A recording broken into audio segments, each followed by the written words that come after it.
10 years ago, competitive Pokemon was at peace. But one day, everything changed. In 2010, the Pokémon Company released Pokémon Black and Pokémon White, and with this generation came the introduction of a Pokémon called Landorus. This Pokémon was very dominant in the OU tier, but got banned to Ubers due to how overwhelming it was. The problem was solved, or so we thought. 2 years later, in 2012, Pokémon Black 2 and Pokémon White 2 got released. Landorus was still banned to the Ubers tier. However, Landorus went on a mission and found a mysterious mirror. This mirror changed Landorus to something far more sinister.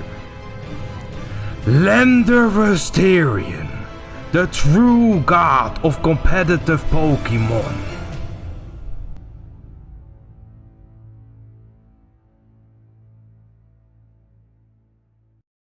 Ever since Landorus-T got introduced in Generation 5, it has been a dominant Pokemon in the OU metagame, always finding itself in the top 5 of usage.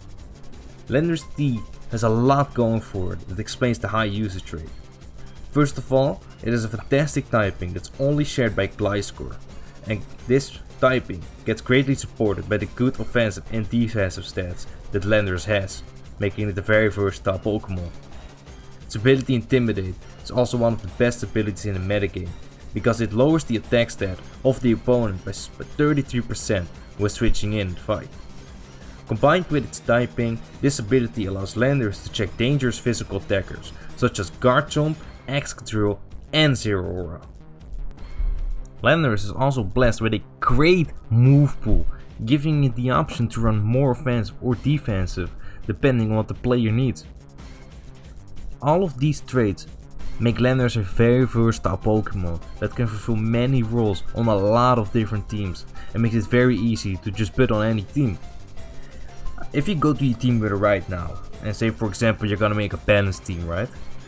What do you need on a balanced team? You probably need a ground immunity, electric immunity, stealth rocker is also pretty important. It's nice to have a Pokemon that can cripple switch-ins with something like Toxic or Knockoff, maybe both. You also probably need a physical check, special check, and oh yeah, I want a pivot that can safely bring in my wall breakers. Landorus can literally fulfill all these roles with the use of one team slot. So why would I use 4 team slots to fulfill these roles, for example, when I could just use one Landorus? Landorus can also provide pretty good speed control with a Choice Scarf, so there's little reason to not use this Pokemon on your team. In Generation 8, the most common Landorus-T sets are special defensive oriented, most commonly running the moves Earthquake, U-Turn, Toxic and Stealth Rock. However, some teams might opt to switch Toxic for Knockoff or Stealth Rock for Defog depending on what the team needs. This set allows Landorus to act as a special defensive pivot that's also able to check some physical attackers while providing offensive pressure by putting up Stealth Rock, crippling opposing switch-ins with Toxic and providing momentum with U-Turn. There's also a niche set that uses the moves Imprison, U-Turn, Defog and Stealth Rock. This set is used to set up Stealth Rock against opposing Corviknight and use Imprison to prevent it from using Defog or U-Turn against you. Offensive sets are also a decent option for Landorus-T, but this means that you will lose out on amazing defensive pivot. Offensive Landorus is also significantly less bulkier, making it easier to chip down. I'm also very surprised that I was able to say significantly with that ease.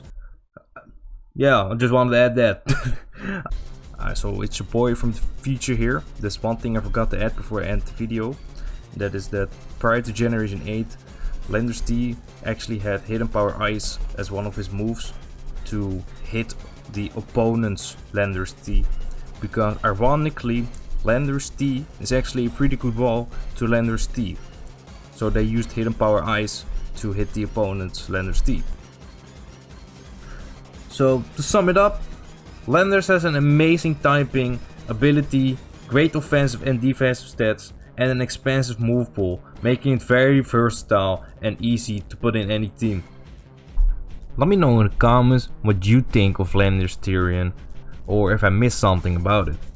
I am 100% sure if this thing returns in Pokemon Scarlet and Violet that it will dominate the tier yet again, because of the reasons I just mentioned, especially if it gets transfer moves.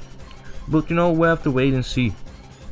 So if you liked the video or learned something new, consider liking the video and subscribing to the channel so you won't miss future videos like this one.